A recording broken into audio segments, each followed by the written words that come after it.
This may be the easiest way ever to make the best granola ever. 6 ingredients, 1 pan, and it's done. And here are your 6 ingredients. It's oats, nuts, brown sugar, maple syrup, coconut, and oil.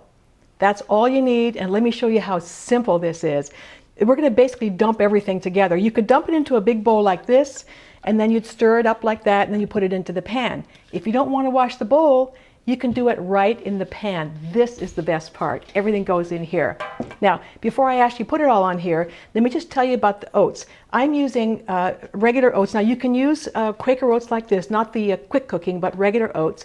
But I like to use thick oats, and I find these at Whole Foods, and they're just thicker and they give it a little bit more crunch. So you can use thick oats like this if you can find them, or regular oats. Now, on the nuts, I have 3 different nuts in here. They're almonds, walnuts, and pecans. And pecans add so much flavor to the granola, but whatever the combination of nuts or even just one, that's about 1 cup of nuts.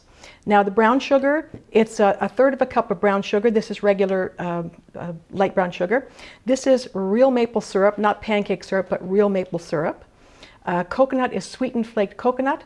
And the oil, now I'm using extra light olive oil. You can use any kind of oil you want. You can use canola, coconut oil, any vegetable oil you want, but I'm using extra light olive oil. Now, we're going to mix everything up in the pan. This is the best part. So you basically dump it all in here. There's 4 cups of oats.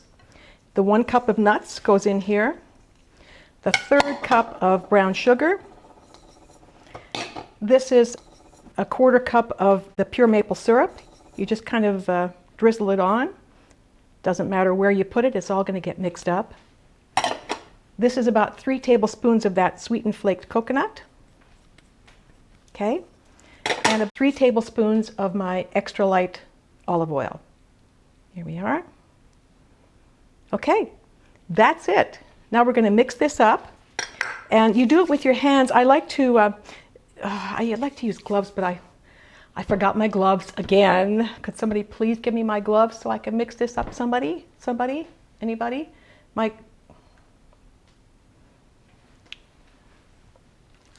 Thank you.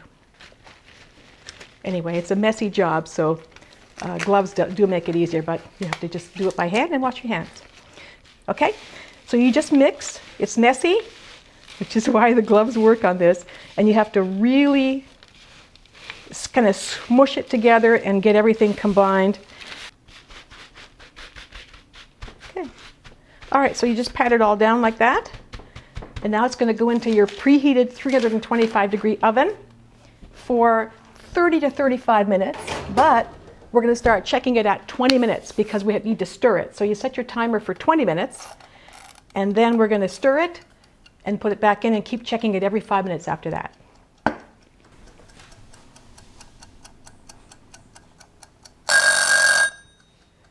All right, so 20 minutes, and we're going to take it out and just stir it and see how well it's browning.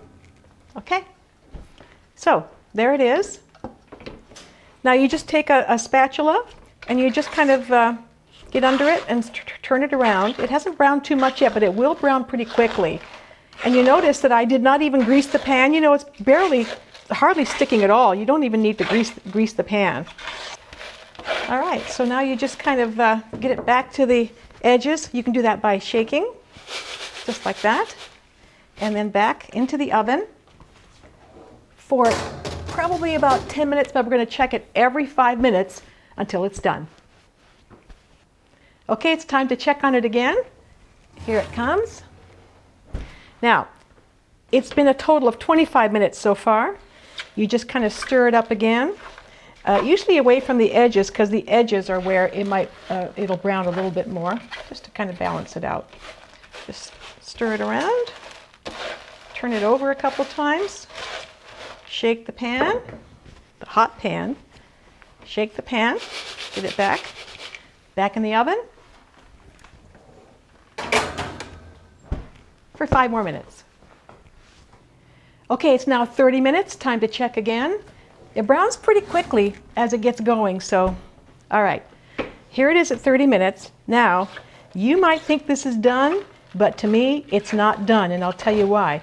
because the flavor comes from browning. You know, you toast the nuts, you toast the coconut, you toast that oatmeal. So to me, I'm going to put it back in for 5 more minutes because I think it's going to taste better. So don't be afraid to brown it really, really well. Okay, it looks like it's done. You got to keep checking it. So here it is. Look at this. This may look dark to you, but this is where the flavor comes from. It's absolutely perfect. So you let it cool right here on the pan. Once it's cool, you can add some raisins or dried fruit, whatever you like. And that's it. Look how easy. I told you this was easy. I mean, the only thing easier than this would have been me back in the 80s. I'm just kidding. Why? What have you heard?